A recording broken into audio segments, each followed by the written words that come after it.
Glasgow sick! Spider-Man Brand New Day is happening, and the set footage coming out of Glasgow is absolutely insane. We're getting tank chases, web-swinging sequences, and Tom Holland looking happier than we've ever seen him. After years of disappointment with the previous trilogy, it looks like this new director might actually understand what makes Spider-Man special. Let me break down everything we know so far. First, let's talk about the elephant in the room. John Watts is gone, and honestly, good riddance. His trilogy completely missed the point of Spider-Man. Where were the iconic web-swinging scenes?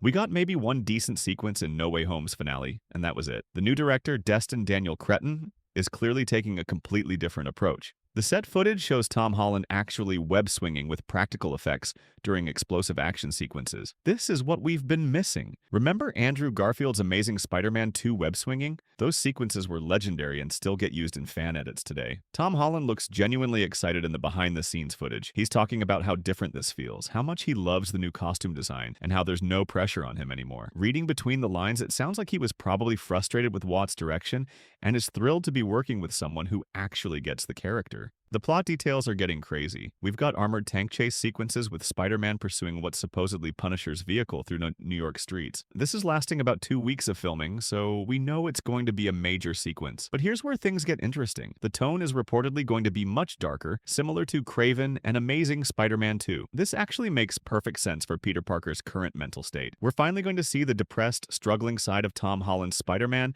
that was completely missing from the previous films. The movie takes place in 2027, which means it's been 3 years since No Way Home. There are rumors we'll get a montage showing what Peter's been up to during that time gap, fighting villains like Tombstone, Boomerang, and Tarantula. That would be the perfect way to catch us up on his solo adventures. Here's where things get really interesting. We know Mr. Negative isn't the main villain anymore, despite earlier reports. Punisher is definitely involved, possibly in some kind of advanced armor. And now we're hearing about Rhino, Scorpion, and potentially even Vulture returning. The reliable sources are saying the main villain is someone we haven't heard about yet, a completely new threat that hasn't been connected to any previous films. This could be exciting if they handle it right, but I'm hoping they stick to street-level threats rather than going cosmic again. There's serious speculation about Sinister Six finally happening. Think about it. We've got Rhino, Scorpion, Tombstone, Boomerang, Tarantula, and potentially Vulture. That's your 6 right there. A proper Sinister Six movie is exactly what this franchise needs to redeem itself. The most encouraging thing is Tom Holland's genuine enthusiasm. This guy has been pretty honest about his feelings toward the franchise,